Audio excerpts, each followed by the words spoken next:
Salut les apprentis développeurs. Alors aujourd'hui je vais faire une vidéo sur un nouveau projet de tutoriel que j'ai un petit peu commencé pour le moment.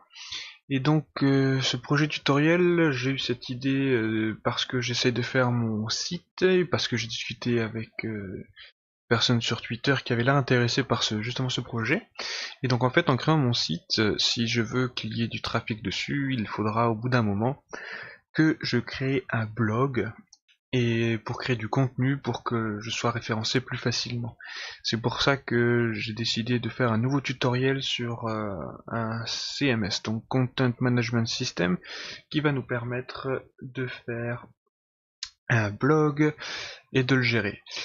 Donc il existe déjà des solutions comme ça, par exemple Joomla ou WordPress, qui sont bien pour du PHP, mais qui sont très compliqués pour moi. Il faut avoir des plugins, il faut faire des styles, ça prend du temps et ainsi de suite. Et donc j'ai décidé de faire ça en fait sur le dessus de mon système. Donc du coup je vais vous montrer un petit peu à quoi ça ressemble le jour d'aujourd'hui. Donc comme je vous l'ai dit, j'ai déjà commencé. Donc on va aller sur mon site que j'ai hébergé en localhost. Et donc tout ça c'est fait avec le min stack. Donc on a MongoDB, Express, Angular et Node.js. Donc ça c'est mon site. Donc pour le moment il n'y a pas grand chose dessus. C'est des infos plus ou moins correctes, disons. Donc il est en anglais, il y aura bientôt une version française de ce site. Et il sera aussi bientôt en ligne. Donc, comme je vous l'ai dit, je voulais faire un blog. Donc, on a en haut, on a les différents menus et on a le blog.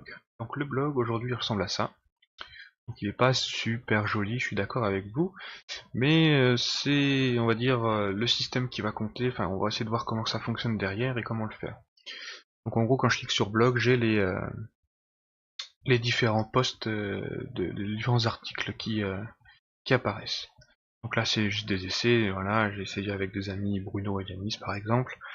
Et voilà. Donc on a les blogs, on a les différents posts qui sont tous des posts qui sont publiés puisqu'on a le choix entre le publier ou non.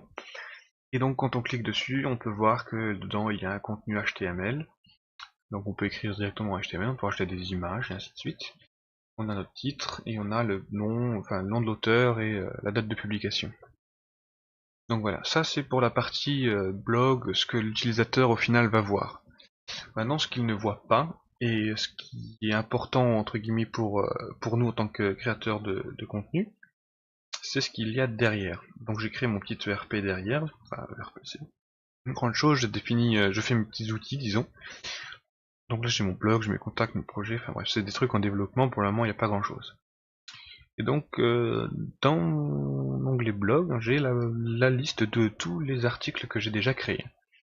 Et dedans on a donc l'article, on a le slug, donc qui est en fait l'URL pour accéder à l'article, mais de façon jolie. C'est-à-dire quand je clique dessus, par exemple, on voit bien qu'on a un joli URL et on n'a pas, par exemple, l'idée directement de l'article.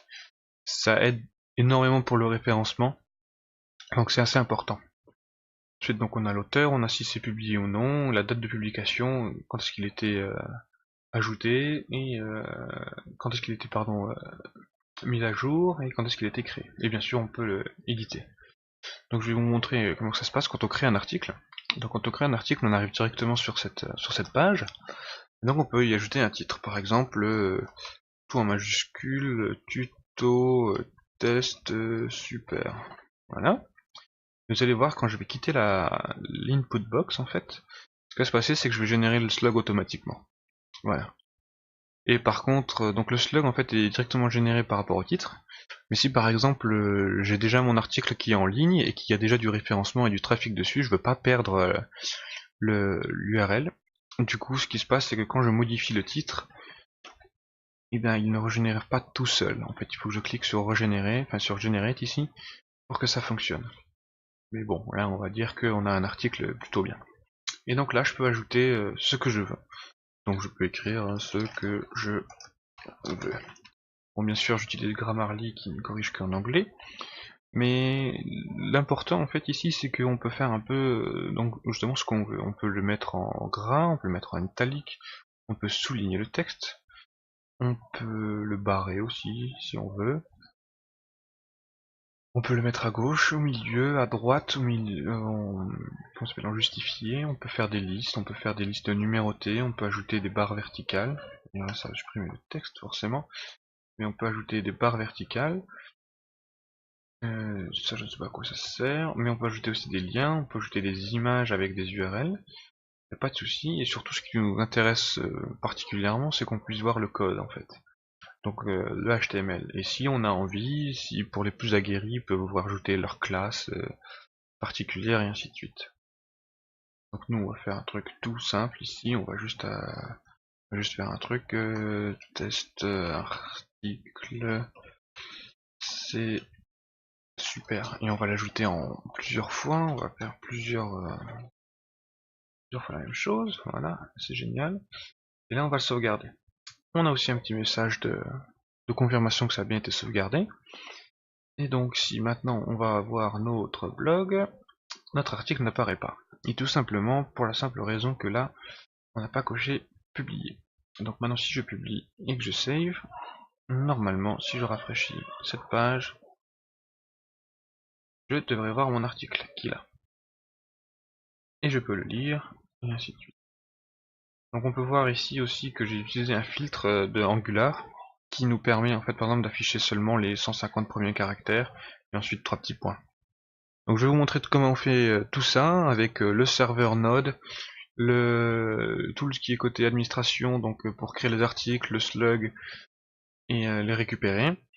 On va faire le front-end, donc cette partie administrateur pour donc justement créer le titre, voilà, le slug aussi, et le what you see is what you get, c'est comme ça que ça s'appelle, ce genre de plugin en fait pour mettre en gras et tout ça avec l'interface.